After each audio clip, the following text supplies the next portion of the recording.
अगला हम लोग का अंग है स्प्लीन। स्प्लीन की जो मंथ होती है वह होती है आपकी 8 मई से 7 जून। 8 मई से 7 जून, जो कि ग्रीष्म ऋतु की तरफ यह समय शुरू हो जाता है। एकदम प्रचंड गर्मी चालू हो जाती है आपको मई में। 8 मई से 7 जून तक स्प्लीन की ऊर्जा बढ़ी हुई रहती है, और 8 नवंबर से 7 दिसंबर तक स्प्लीन की ऊर्जा घटी हुई कंडीशन में रहती है।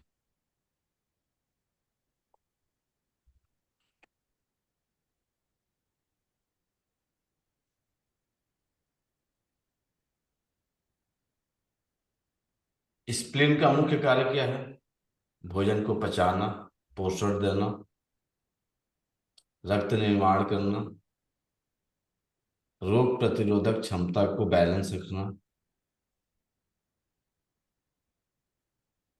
टीसीएम के अनुसार हमारे शरीर के की का ट्रांसपोर्टेशन करना, ऊर्जा का जो है सभी पार्ट में भेजना।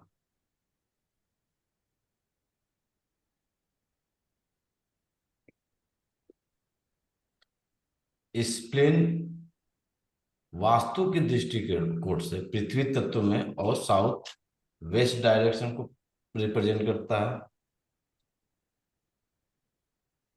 वास्तु के अकॉर्डिंग यह पृथ्वी तत्व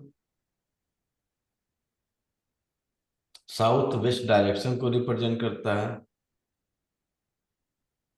यदि किसी के घर में बहुत ज्यादा थकान लगता हो, आलस लगती हो, सुस्ती लगती हो, अब इसको कैसे आकलन करिएगा? जब आप कहीं घर से बाहर जाइए तो देखिए कि आपकी एनर्जी बहुत अच्छी रह रही है, लेकिन घर में आते ही थकान लगना शुरू हो, घर में आते ही जो है आपको होने लगे कि अब थोड़ा सा आराम, थोड़ा सा सो जाए। यदि आपके साथ यह सिचुएशन बन रही है तो आप अपने घर के साउथ वेस्ट डायरेक्शन को चेक कर लीजिए, अपने अंग में अपने स्प्लीन को चेक कर लीजिए। बहुत ज्यादा आलस सुस्ती लगने लगती हो तो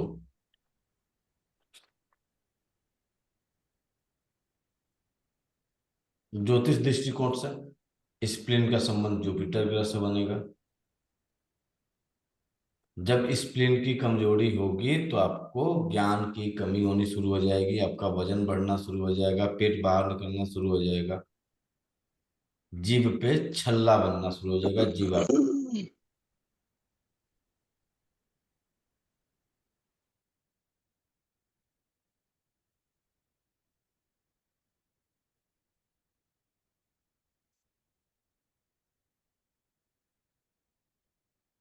इसका मौसमी जब दृष्टिकोण से देखा जाएगा तो इसकी ऊर्जा 8 मई से 7 जून वह बाहर की तरफ निकलती है, और जब इसकी ऊर्जा घटी हुई लगती है तो ऊर्जा अंदर की तरफ चलती है। तो जैसे मई महीना जब देखेंगे तो गर्मी प्रचंड होना शुरू होती है, तो सब लोग हम लोग क्या करते हैं, कपड़ा निकाल के कम कर देते हैं, घर में हवा, फिर बाहर घूमना, तो ऊर्जा बाहर निकालने की कोशिश करती है शरीर हमारे।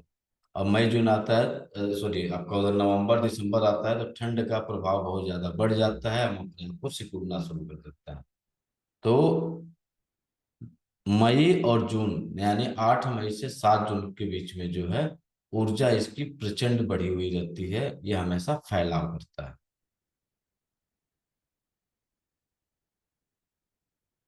खासकर गर्मी के मौसम में हमारे स्प्लीन की ऊर्जा सबसे ज्यादा, गर्मी का मतलब ये है आपका 8 मई से 7 जून, इस समय हमें क्या खाना है क्या नहीं खाना है ये बहुत ध्यान देने वाली चीज होती है। होता क्या है कि इस समय प्रचंड मौसम में गर्मी बढ़ी हुई रहती है, और स्प्लीन को ठंड तासीर के भोजन से तकलीफ होती है।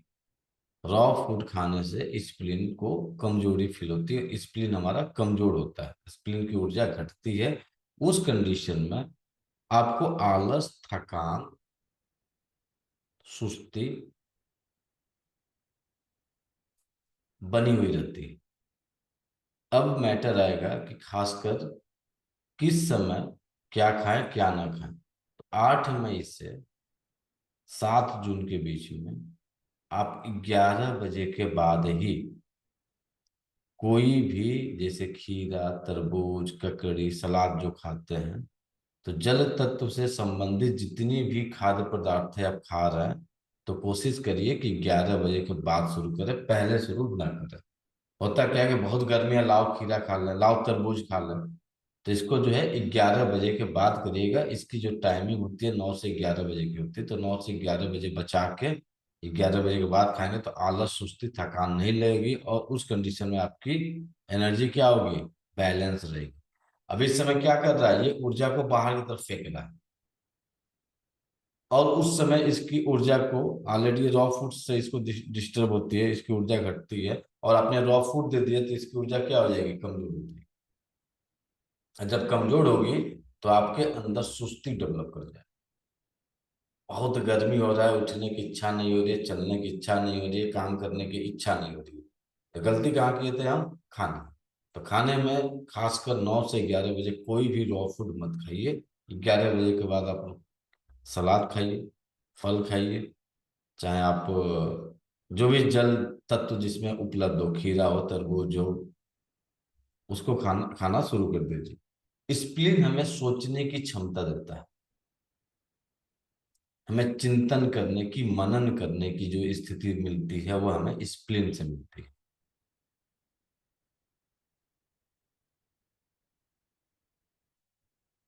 हमारी याददाश्त शक्ति हमारी स्प्लीन से संबंधित होती है।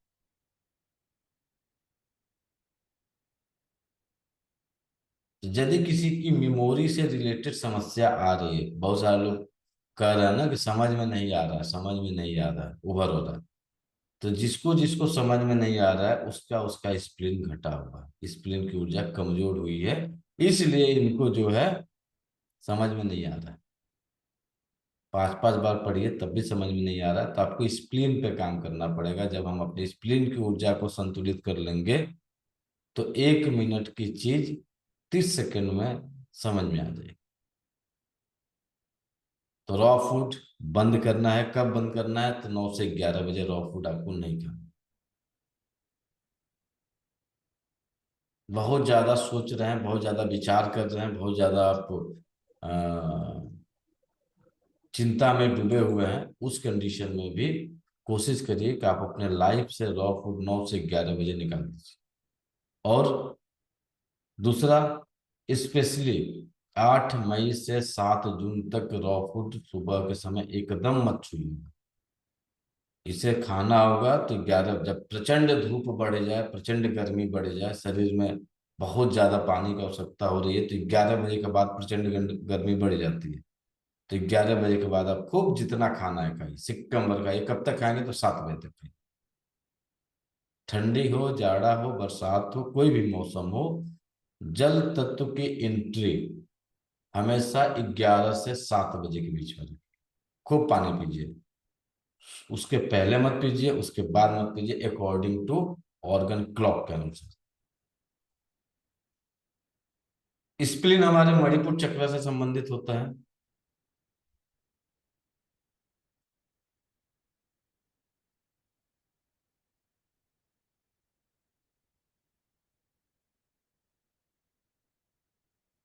तो जब मणिपुर की चक्रा असंतुलित होगी तो आपकी इच्छा शक्तियों में कमी हो जाएगी। और इसका बहुत सिंपल और एक तरीका है, जब आपके नाभि से ऊपर आपके पेट जो है 2-3 लेयर में बट जाए, और नाभि का ऊपर का एक लेयर अलग हो जाए, नाभि से लेके आपके पेल्विक रीजन का एक लेयर अलग हो जाए, और ऊपर के लेयर जो है थोड़ा सा हैवी हो जाए, तो आप समझ जाइए कि आपकी स्प्लीन की ऊर्जा काफी घटी हुई है।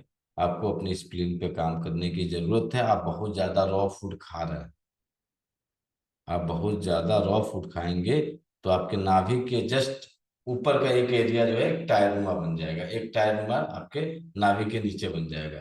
तो उसमें सबसे पहले रॉ फूड बंद करिए।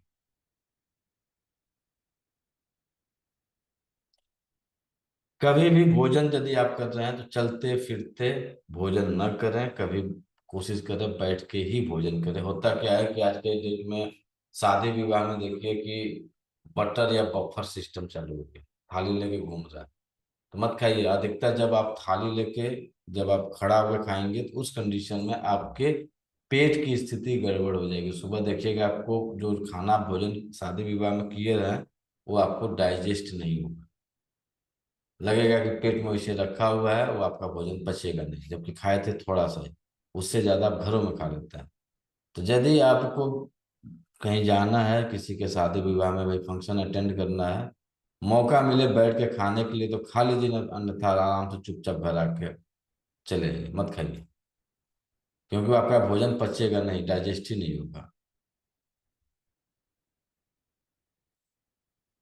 सुबह के समय 9 से 11 बजे के बीच में थोड़ा सा गुड़ जरूर खाइए। जिसकी याददाश्त शक्ति क्षीण हो गई है, जिसको मानसिक बहुत ज्यादा वर्क है, तो उन्हें थोड़ा सा गुड़, थोड़ा सा का मतलब 2 4 10 20 ग्राम, इन्हें के पूरा खाना शुरू कर दीजिए। जब स्प्लीन की ऊर्जा घटती है तो उस कंडीशन में आपको बहुत ज्यादा मीठा खाने को मन करता है। जब आपकी स्प्लीन की ऊर्जा घटेगी तो बहुत ज्यादा मीठा खाने का मन करेगा। और जब स्प्लीन की ऊर्जा घटने की स्थिति में रहेगी तो आपको बहुत ज्यादा रोटी खाने को, बहुत ज्यादा रोटी खाने को मन करेगा। तो जितने रोटी खाने वाले लोग होते हैं, बहुत ज्यादा क्या करते हैं, शारीरिक श्रम, मानसिक श्रम। तो रोटी कोशिश करिए कम से कम खाइए, स्प्लीन को बचाइए, डायबिटिक को होने से रोकिए। चावल खाइए। चावल जो है, सबसे शुद्ध आहार जो होता है चावल होता है, सबसे शुद्ध। इसलिए चावल होता है कि आप किसी भी पूजा पाठ जब तक में देखेंगे तो गेहूं का यूज नहीं होता है। या तो आप जौ खाइए, या तो आप चावल खाइए। वो आपके ऊपर डिपेंड करता है कि जौ खाना है कि चावल खाना है। गेहूं को थोड़ा सा अवॉइड करिए। बीमारी होने से पहले ही अवॉइड कर देंगे तो बेटर है, अन्यथा आपकी इच्छा है खाते रहिए। अगला एलिमेंट आता है हार्ट।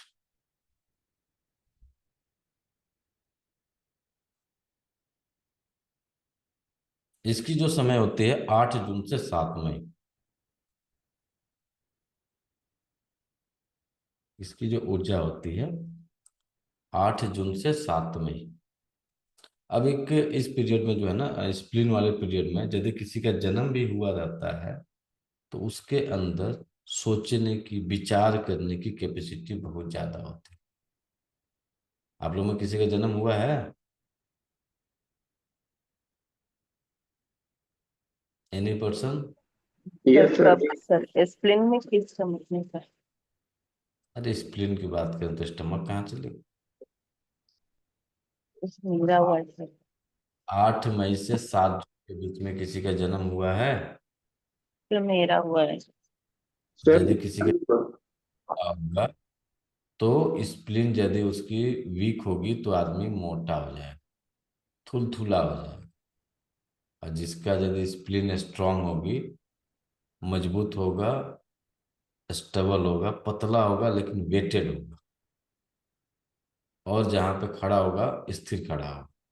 घट जाएगी तो चुलबुली जो कहा जाता है ना, चुलबुल इंसान, तो वो कंडीशन आपको इसमें मिलेगा इस महीने में। यदि बहुत ज्यादा कोई चुलबुला है, गाल फुला फुला है, मोटा है, थुलथुला शरीर है, तो एक अनुमान लगा लिए कि इसका जन्म जो है मई में हुआ, या नवंबर दिसंबर में हुआ,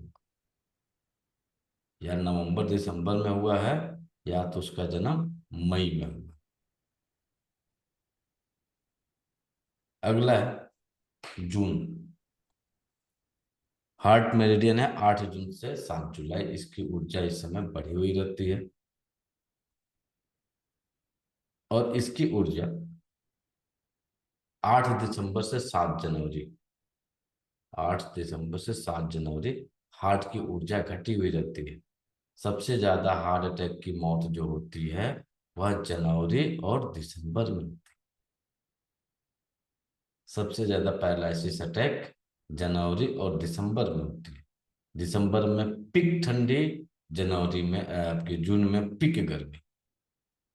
तो हार्ट के मरीज जो होते हैं सबसे ज्यादा इसी समय मौत होती है हार्ट कार्डियक अरेस्ट जो होता है इसी समय सबसे ज्यादा होता है। तो एक चीज हमेशा ध्यान रखिएगा, यदि किसी को आप डाइट दे रहा है तो डाइट देते समय हार्ट की ऊर्जा को जरूर ध्यान रख के दीजिएगा। अधिकतर वेट लॉस की प्रक्रिया में लोग क्या करते हैं कि उन्हें लिक्विड डाइट पे दे देते हैं। लिक्विड डाइट हमें उसी को देना है जिसकी हार्ट के मेटाफिजिकल और फिजिकल लक्षणों को मैचिंग करके ही हमें लिक्विड डाइट पे किसी को कन्वर्ट करना है। आप लोग सुने होंगे 2 4 5 साल शायद हो गया, शेन मर गए। शेन जो ऑस्ट्रेलिया का क्रिकेटर था, स्पिन क्रिकेटर था, उसने वेट लॉस करने के लिए डाइट यूज किया और लिक्विड डाइट पे रहा। उस लिक्विड डाइट के कारण उसकी मौत हुई। तो जब भी आप किसी को डाइट पे जब चर्चा करिए तो उस इंसान की पूरी हिस्ट्री निकाल के ही आप किसी को डाइट दीजिए, अन्यथा डाइट से पहले 100 बार सोच लीजिए।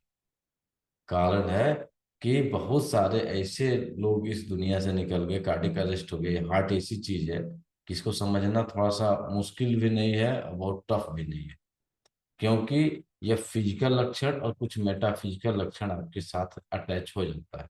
अब उन दोनों लक्षणों को यदि आपने मैच कर दिया तो आप अनुमान लगा लेंगे कि इसकी हार्ट मजबूत है कि हार्ट इसकी कमजोर है। अब समझिए कि एक बहुत बड़े फिल्म स्टार पुनीत राजकुमार, नाम सुने होंगे, साउथ इंडिया के, 45 साल के एज में कार्डियक अरेस्ट हो गया। सिद्धार्थ शुक्ला, बॉलीवुड एक्टर, जिम में ही निकल गए। तो ऐसे बहुत सारे आपको मिलेंगे जो कि कार्डियक अरेस्ट अंधाधुंध हो रहा है। अभी अभी अगला महीना आ रहा है ना, जून। जून में फिर से बढ़ जाएगा, क्योंकि इस समय हार्ट की ऊर्जा बढ़ी हुई कंडीशन में रहेगी। तो कहने का मतलब ये है कि यदि किसी को भी डाइट दे रहे हैं या स्वयं डाइट ले रहे हैं तो सबसे पहले आप अपने आप को चेक करिए कि आपके हार्ट की ऊर्जा ठीक ठाक है कि नहीं है। पता चले कि हमारी हार्ट की ऊर्जा घटी हुई है और हम लिक्विड डाइट पे आ जाएंगे तो हार्ट की ऊर्जा हमारी और घट जाएगी। तो हमें जो भी डाइट लेना होगा बैलेंस करके लेना होगा, हार्ट को ध्यान में रखते हुए। स्प्रिंट थोड़ा बहुत डंप मारेगा ना तो ज्यादा से ज्यादा आप बिस्तर पे आ जाएगा, सुस्त हो जाएगा। लेकिन हार्ट यदि सिंक कर गया तो आपको भाई साहब झटके में उठा के लेके चला जाएगा। तो इस समय जल तत्व से संबंधित और हार्ट से रिलेटेड चीजों को मेटाफिजिकल और फिजिकल दोनों को मैचिंग करिए, दोनों को कवर करिए, फिर उस पर काम करिए। चेक कैसे करेंगे हार्ट की ऊर्जा? मेटाफिजिकल लक्षण, वो फिजिकल क्या लक्षण होंगे? आ रहा है। मेटाफिजिकल भी आपको बता रहा है, फिजिकल बता रहा है। तो एक जनरली लोग बोलता है धड़कन बढ़ गई, चेस्ट पेन हो गया तो हार्ट की प्रॉब्लम। इसके अलावा भी बहुत सारे लक्षण देता है। एलोपैथ के अनुसार रक्त संचरण करना, ऑक्सीजन पोषण तत्वों को पूरे शरीर में वितरण करना, जीवन शक्ति का संचार करना, यह आपके हार्ट का काम, according to allopath, according to आयुर्विज्ञान फिजियोलॉजी के अनुसार। जब इसकी ऊर्जा घटेगी तो धड़कन तेज होगी या धड़कन घट जाएगी। चेक करना है, पल्स चेक करिए। पल्स कितनी होती है तो 72 नॉर्मल। पता चल रहा है कि आपकी पल्स 90 100 90 100 बनी हुई है। पता चल रहा है कि आपकी पल्स 60 70 है तो आपकी हार्ट की ऊर्जा क्या हुई है, 60 70 है पल्स तो आपके हार्ट कमजोर है। 80 90 है तो हार्ट आपके कमजोर है। अंधाधुंध पे चोट लगी है ना, तो अंधाधुंध पे चोट लगी तो क्या होगा, वीकनेस आएगी उसके एनर्जी में। और ये पंपिंग ही नहीं कर रहा है, धीरे धीरे पंपिंग कर, पंपिंग की कैपेसिटी घट गई तब भी इसकी ऊर्जा घट गई तो आपका हार्ट क्या हो गया, कमजोर हो गया। तो पल्स सबसे पहले चेक करिए कि उस इंसान का पल्स कितना है। तो पल्स मीटर आता है, पल्स मीटर रखा जाता है, रख के जो है उसको चेक किया जाता है। सेकेंड ऑप्शन होता है कि आप अपने बाएं कलाई पे या दाएं कलाई पे जो है नाड़ी जहाँ पे चेक की जाती है, आप यहाँ पे रख के पल्स को चेक कर लीजिए कि पल्स की गति क्या है। तो प्रशांत जी, इसका मतलब ये हो कि पल्स रेट अगर ज्यादा आ रहा है, 100 से अबव आ रहा है, तो मतलब हार्ट की एनर्जी कम हो रही है। हार्ट का जो ऊर्जा है, हार्ट की जो ऊर्जा है उसको घट रहा है, उसका जितना स्ट्रक्चर है वो घट रहा मतलब है। हाँ, पल्स भाग रहा है तो कम हो रही है, इसका मतलब है।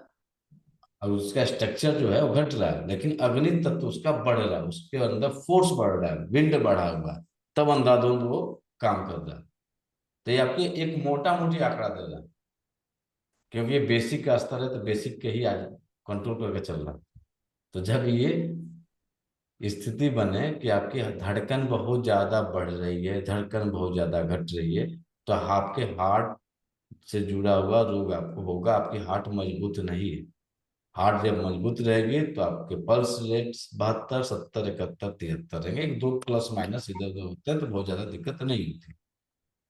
सीने में दर्द होना, सीने में भारीपन होना, एक लंबी गहरी सांस लीजिए, एकदम लंबी गहरी सांस लीजिए,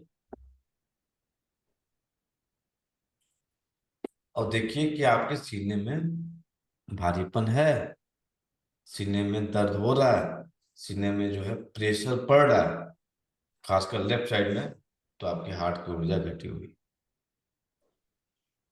अक्सर आपको साइलेंट चक्कर आते हैं, साइलेंट चक्कर, सोए हैं पता चल रहा है कि बेड पे भूकंप आ गया, साइलेंट चक्कर। हाँ हाँ हाँ, ऐसा होता है। ये हार्ट की सिम्टम्स हैं, चल रहा है फिर रहा है, साइलेंट चक्कर आ रहा है, रिपोर्ट में कहीं कुछ नहीं, पूरी रिपोर्ट चेक कर रहा है, कहीं कुछ निकल ही नहीं रहा, ईसीजी भी नॉर्मल है, इको भी नॉर्मल है, सब कुछ नॉर्मल है, साइलेंट चेक कर रहा था। वो कब आ रहा है? कभी कभी आता है, रेगुलर नहीं आ रहा, साइलेंट चक्कर आता हो। किसी विषय वस्तु, किसी भी परिस्थिति को देखने के बाद से यदि आपको घबराहट फील होने लगे, किसी भी विषय वस्तु, किसी भी कंडीशन में, यदि आपने किसी इंसान को कहीं से कटते हुए देखा, कहीं हाथ कट गया और आप घबरा गए, क्या करें क्या करें, तो आपकी हार्ट की ऊर्जा घटी हुई है। और आप ये देख, कोई बात नहीं है, लाओ बैंडेज कर देते हैं, लाओ ठीक कर देते हैं, ठीक हो जाएगा। और ये रिएक्शन है, बहुत बेचैनी हो गई, घबराहट हो गई, अरे क्या करें, चोट लग गई, देखे कैसे लग गई। तो जब भी बहुत ज्यादा घबराहट हो, परिस्थितियों के अकॉर्डिंग ये चेंज होगा घबराहट, परिस्थिति के अनुसार ये चेंज होगा, हमेशा ध्यान रखिएगा। छोटे बच्चे को यदि आपको चोट लग रही है, तो उस समय की घबराहट कैसी बन रही है, कोई आपके जीवन का अमूल्य वस्तु है, उस वो दूर जा रहा है, तो उस समय आपकी घबराहट कैसे हो रही है। यदि आप किसी से बात करने जा रहे हैं, तो बोलते हैं ना कि जब हम किसी इंटरव्यू में जाने से पहले धड़कन बढ़ जाती है, कहीं आप स्टेज पे जा रहे हैं, तो आप देखिए कि आपकी धड़कन की स्थिति क्या है। तो ये सब आपके हार्ट की ऊर्जा के बारे में ही इंडिकेशन है, जो कि किसी पैथोलॉजी रिपोर्ट की क्षमता नहीं है कि बता दे, बताएगा। किसी बच्चे को स्टेज फियर है, किस रिपोर्ट में निकल के आएगा, किसको स्टेज फियर है तो ट्रीटमेंट लाओ भैया हम दे दें, ईसीजी में आएगा कि ब्लड रिपोर्ट में आएगा, किस में आएगा बताइए तो, कहीं आएगा। आपके जानकारी में तो ये है कि हार्ट तो बहुत बढ़िया था, बच्चा है अभी तो, यंग है, इसकी हार्ट में क्या हो सकती है, उसकी हार्ट में तो कोई दिख नहीं रहा है। तो ये छोटे छोटे लक्षण है, बहुत बारीकी से बात करनी पड़ती है। और जब आप किसी पेशेंट से बात करिएगा, तो आसानी से वो कुछ भी एक्सेप्ट नहीं करेगा, कुछ भी एक्सेप्ट नहीं करेगा, ये भी आपको बता देता है। लेकिन जब उससे आप डिस्कशन करना, बातचीत करने उसको नॉर्मल करिएगा, तो एक्सेप्ट करेगा कि हाँ, मैं मुझे जो है बातचीत करने में डर लगता है, हमारी धड़कन बढ़ जाती है, हम सब किसी से बात नहीं कर पाते हैं। तो हार्ट की ऊर्जा के ही लक्षण होते हैं। वास्तु के दृष्टिकोण से अग्नि, वास्तु के दृष्टिकोण से अग्नि, हार्ट जो है आपके अग्नि तत्व से संबंधित होता है, और यह दक्षिण दिशा को रिप्रेजेंट करता है। इसकी मुख्य दिशा जो होती है साउथ ईस्ट डायरेक्शन होती है, जहां पे आग लगनी शुरू होती है। ज्योतिषीय दृष्टिकोण से हार्ट का संबंध सूर्य ग्रह से होता है, राशि में सिंह राशि होती है, राशि में सिंह राशि होती है, ग्रह में सूर्य होता है,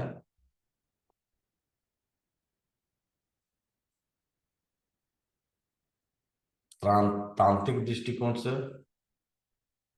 माँ भुवनेश्वरी जो कि भुवनेश्वर में है, उनकी कृपा दृष्टि इस राशि वाले को, इस अंग को पड़ती है। तो यदि कोई हार्ट का पेशेंट है तो भुवनेश्वरी और कोणार्क मंदिर, वो भी शायद उड़ीसा में ही है, इनके दर्शन जरूर करवा देना चाहिए।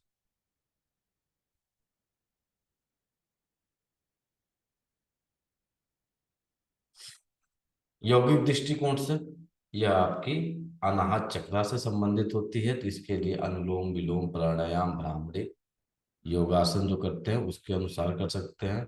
जो लोग चक्रों पे काम करना है, यम या राम राम राम जप कर सकते हैं। यम का जो उच्चारण करें या तो राम राम राधे राधे इसका जप करें।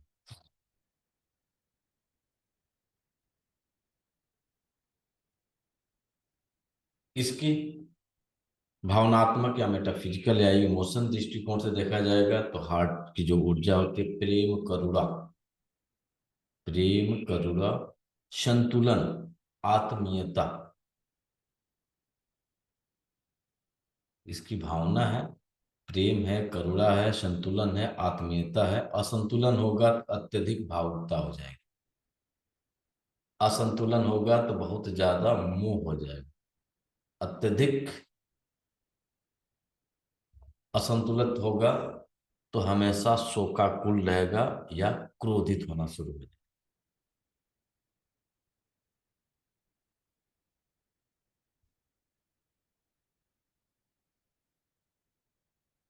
हार्ट की ऊर्जा 11 से 1 बजे की टाइमिंग है, तो इस समय भोजन के तुरंत बाद आराम न करना चाहिए। थोड़ा देर भोजन करते ही तुरंत आराम नहीं करना चाहिए। अब पता चले कि भोजन किया वहीं पर पड़े गए। कुछ लोग सोफा पे ही सो जाते हैं, कुछ लोग जो है बेड पे चले जाते हैं। तो भोजन करने के कुछ मिनटों तक आपको थोड़ा बहुत टहलना चाहिए, कुछ मूवमेंट करना चाहिए, फिर आपको जो है सोना चाहिए। अब यहाँ पे नोट करिएगा, जिस किसी को भोजन करने के जस्ट बाद नींद आती है उसके स्प्लीन की ऊर्जा घटी हुई रहती है। और यहाँ पे अग्नि तत्व की ऊर्जा क्या हो रही है, एक मना करेगा सो मत और स्प्लीन कह रहा है कि सोएंगे। स्प्लीन कह रहा है कि सोएंगे, अग्नि कह रही है कि सोना नहीं है, अभी थोड़ा सा टहलो। तो ये दोनों के जब असंतुलन होंगे ना, उस कंडीशन में आपके हार्ट की ऊर्जा घट जाएगी। तो खाना खाते ही लेट जाना हार्ट की ऊर्जा को असंतुलित करना, हार्ट को डैमेज करना।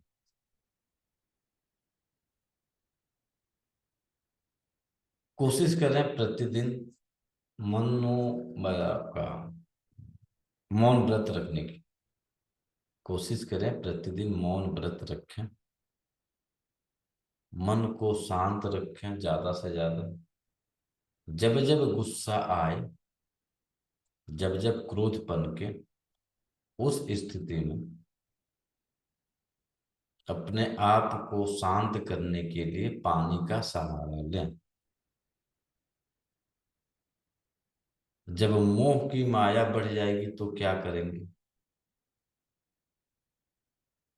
ये हार्ट ही किसी के अंदर मोह पैदा कर रहा है, किसी को प्रेम पैदा कर रहा है, किसी के अंदर करुणा पैदा कर रहा है। मोह का आउटपुट क्या होता है कैलाश सर?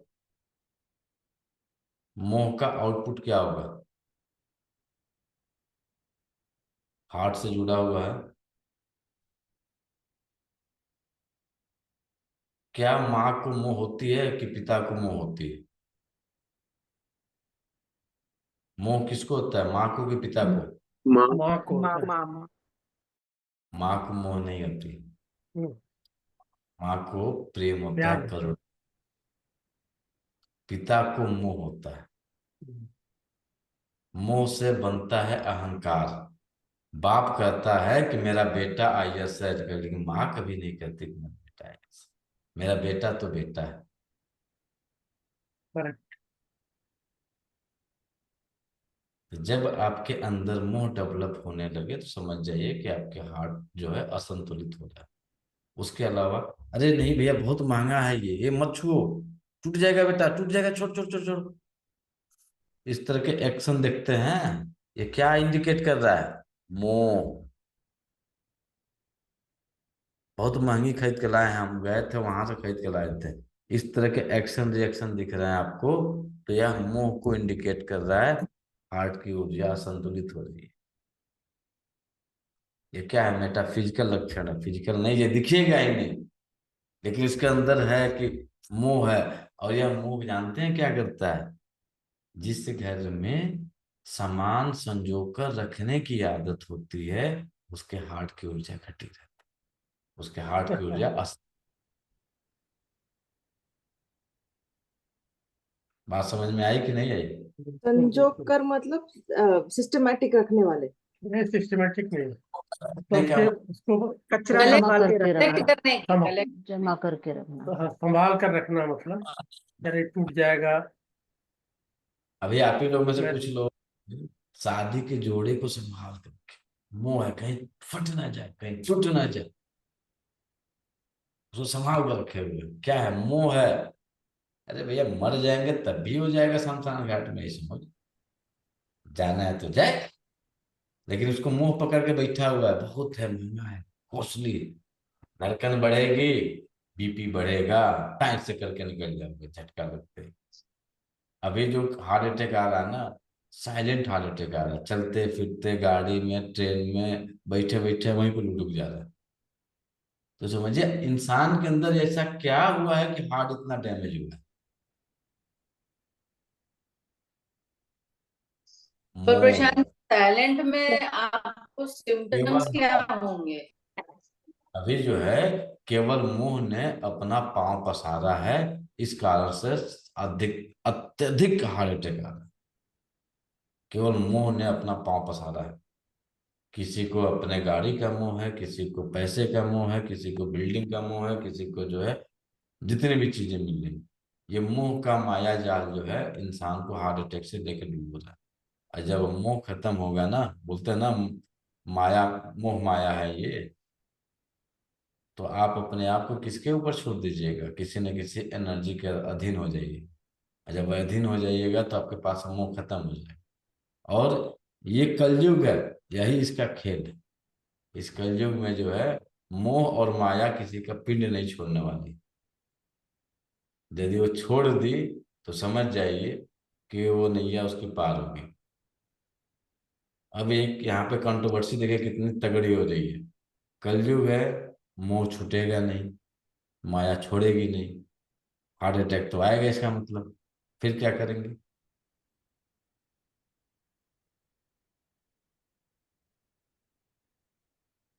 कंट्रोवर्सी है कि नहीं है? हम ही कह रहे हैं कि एक जगह मोह माया छोड़ेगी नहीं, मोह माया है भी। तो अब फिर एक जगह कहा जाए मोह है, माया है, माया ही तो प्रेम है, माया ही तो करुणा है। तो मोह माया है क्या? आपका हार्ट है। इस भंवर जाल में पड़े रहेंगे तो हार्ट आपकी जाएगी, तो निकलेंगे कैसे?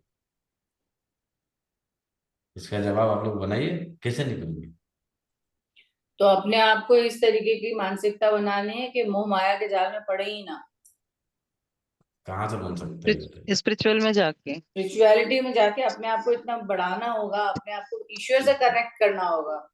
ये जो शब्द मिल रहा है ना, स्पिरिचुअल स्पिरिचुअल, कैसे दे? पॉसिबल क्या? नहीं, कलयुग है। ईश्वर से प्रेम करके, इंसानों से प्रेम ना करके ईश्वर से अगर प्रेम करें तो। पॉसिबल नहीं है ना। नहीं, इंसान से तो आप प्रेम करोगे, इंसान से नहीं, तो आप मैं ये बोल रही हूँ कि बस मतलब इंसान के प्रेम में हमेशा पड़ के उनके पीछे दुखी रहने के बजाय ईश्वर से प्रेम ईश्वर करें। से आपको कनेक्ट करेंगे। हाँ, हम्म। हो गया इलाज? तब नो। भी हार्ट अटैक। सर एक चीज थोड़ा कंफ्यूजन हो रहा है कि आपने बोला ना कि जिस घर में लोग सामान सजा के रखते हैं हार्ट की ऊर्जा इम्बैलेंस होती है, तो ये चीज उसमें भी आ रही थी आकाश तत्व में। एलआई में आपने कहा था कि बहुत पुरानी चीजें हम सजा के रखेंगे, ये बचपन का, ये यहाँ गए थे, तो सेम चीजें और ये दोनों को अलग अलग कैसे डिफाइन करेंगे सर? ट्रायंगल उठा कर देख लीजिए कहाँ से होता है। तो फिर ऐसे में तो फिर LI भी आएगा और हार्ट भी आएगा फिर सर। टाइमर बनाइए। सर पहला एलिमेंट कौन सा लूँ तो? मेटल ले रहे हैं तो विंड और फिर हार्ट आएगा। मुझे माफ करिएगा, इस पर डिस्कशन नहीं करेंगे, क्योंकि इसको बेसिक से लेके चलना है, खिचड़ी नहीं पकाएंगे। जब टाइम आएगा डिस्कशन कर लीजिएगा, सप्ताह के एक दिन लाएंगे, नोट्स बना लीजिए, उस पर डिस्कशन करके क्लियर कर देंगे। अब यहाँ पे हार्ट अटैक, हार्ट की ऊर्जा का जो संबंध मेटाफिजिकल बन रहा है, वह बन रहा है मोह, प्रेम, करुणा। जहाँ प्रेम है, करुणा है, मोह है, वहां पे आसान भाषा में कहा जाता है मोह और माया। एक किसी से छूटेगा, छूटेगा, उसका एक ही रास्ता होता है, नियमित आहार विहार। नियमित आहार विहार, नियमित योगा, नियमित आहार विहार, नियमित योगा, इसके अलावा कोई रास्ता नहीं है।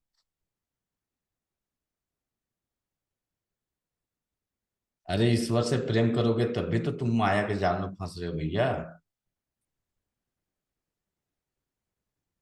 तो वहां पे क्या करोगे? नहीं, भगवान को ये चीज ही चढ़ेगा, ये चीज ही उनको पसंद है। तो आपका प्रेम कहाँ चला गया? प्रेम तो है ना जी, हमें इसको डिस्ट्रॉयड करना है। डिस्ट्रॉयड का मतलब ये, हमें इसे एक बैलेंसिंग एनर्जी में रखना है। तो इसके लिए योगा इज द बेस्ट, आहार विहार इज द बेस्ट। योगा में आपके शारीरिक क्रियाओं को तो बैलेंस किया जा रहा है ना, हम्म। अंग प्रत्यंग सब कुछ को। तो योगा से बड़ा कुछ नहीं। तो प्रशांत जी, इसमें साइलेंट अटैक में आपको मोह माया कम करनी है, और जो नॉर्मल अटैक आता है जिसमें कि आपको दर्द महसूस हो रहा है और वो सारी चीजें हो रही हैं, तो उसमें ब्लड प्रेशर उसका कारण होता है, क्रोध उसका कारण होता है। सब में मोह माया ही है। मेटाफिजिकल लक्षण, चाहे वो पेन हो के दर्द आए, चाहे बिना पेन का दर्द है। अब देखिएगा, जब किसी इंसान को किसी का शौक लगता है तो उसको हार्ट अटैक लगता है। वह किस कारण से लगा हार्ट अटैक? किसी इंसान के मोह में पड़े या प्रेम में पड़े, तभी तो हार्ट अटैक आता है। हम्म। चाहे वो दर्द हो के आया, चाहे बिना दर्द हुए आए। तो इसका मुख्य रीजन कहाँ जाके कनेक्टिविटी बन रही है? हाँ, आसक्ति हो गई ना, मोह बढ़ गया उसका, माया में फंस गया, बोले तो सही। अधिकतर देखिएगा, जब किसी हस्बैंड वाइफ में जो मृत्यु होती है, तो किसी किसी दोनों के कपल में कोई साल भर 6 महीने के अंदर निकल जाता हम्म। है। अधिकतर कोई कोई जो है, उधर डेड बॉडी गई है तब तक पता चल रहा है कि इनकी भी मृत्यु होगी, इनको भी हार्ट अटैक आ गया। तो ये जितना ज्यादा अटैचमेंट है, ये तभी ले लगेगा, ऐसे नहीं करेगा। जब ये मोह माया से दूर होइएगा ना, अपने आप को योगा, आहार विहार इस सब में बैलेंस करके रखिएगा, मरने वाला तो क्या, कहानी खत्म आगे की दुनिया में। अभी नया कंडीशन क्या हो रहा है कि आवश्यकता से ज्यादा किसी के प्रति लोग क्या हो रहा है, डूबते जा रहा है। बेटा कमा रहा है तो बेटे के प्रति एकदम भिड़ गए, पति पत्नी है तो पत्नी के प्रति एकदम डूब गए उसी में। तो डूबिएगा तो आएगा, हमें डूबना नहीं है। हमें जो उसका वे है उस वे पे ही चलना है, ताकि हमारी ऊर्जा संतुलित रहे। ना हमें ज्यादा किसी से प्रेम करना है, ना ज्यादा हमें किसी पे करुणा दिखाना है, ना ज्यादा किसी पे मोह रखना है तो है, नहीं है तो नहीं है। इतना आसान नहीं है इसको संतुलित कर लेना, बड़ी टफ है। उसकी प्रक्रिया क्या होती है? हमने कहा योगा। योगा के जितने नियम हैं, योगा का ही पार्ट आता है आपका चक्र जागरण। योगा का पार्ट है कि अलग है? नहीं, उसमें एक्सरसाइज से ही तो होता है। ये योगा का जो पार्ट है ना, यही आपको हार्ट से बचा सकता है। ये कुप्रेशर नहीं बचाएगा। ये स्पष्ट हम कर रहे हैं, भले लोग चिल्लाए, हम ये कुप्रेशर पढ़ना पढ़ा रहे हैं, कर रहे हैं। ये आपकी इन सारी चीजों पे काम करा पाएगा कुप्रेशर? बोलिए, नहीं करा सकता है।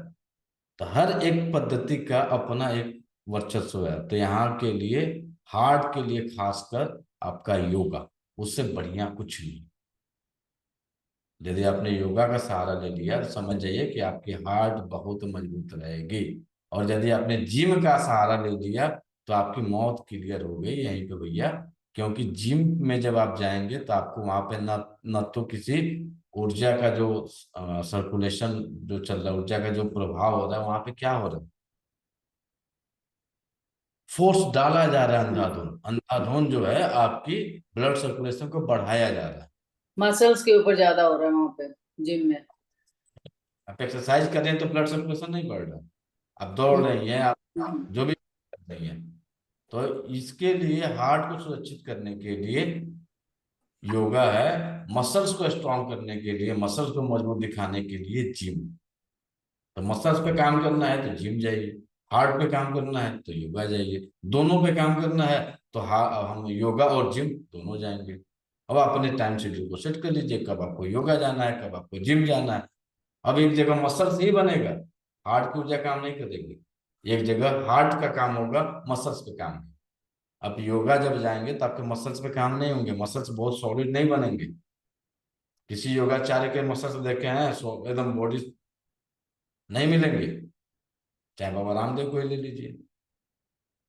क्योंकि यह इसका ऊर्जा का स्तर अलग है, उसके ऊर्जा का स्तर अलग है।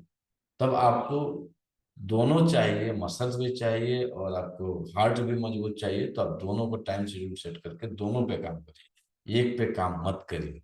एक पे काम करना है तो योगा पे काम करिए, दोनों बैलेंस है। अब आपको कहीं बॉडी दिखानी है तो आपको जिम प्लस योगा जाएंगे तब जाके वो ठीक होगा, अन्यथा आपको डैमेज कर देगा। ठीक है। योगा टीचर चले